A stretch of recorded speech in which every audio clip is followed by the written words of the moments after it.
It is an emotional day for Reg Percival. I thought about my parents.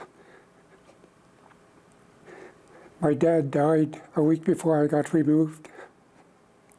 He was taken from his family in First Nation at age 13, but he didn't go to residential school. Instead, Percival was one of 40,000 Indigenous children forced to go through the Indian boarding home program. It not only removed me from my family, but I never got to see my mom and dad's brothers and sisters. I never got to see my own brothers and sisters.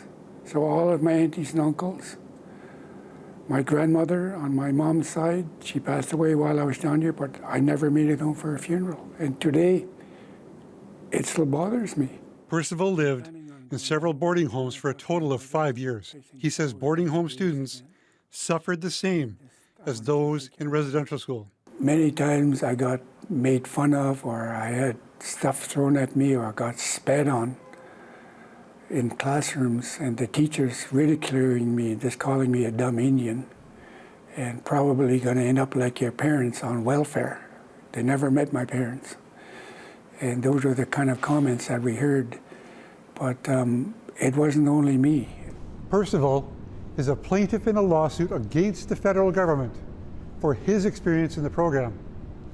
This week, the federal government announced that it had reached an agreement in principle to settle the lawsuit.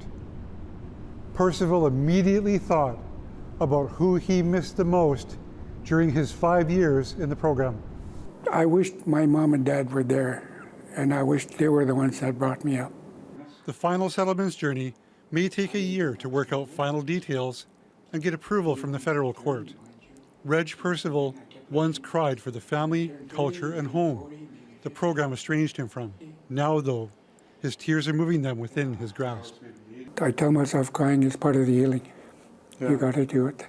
Don't be ashamed of it. Wamish Hamilton, CBC News, Vancouver.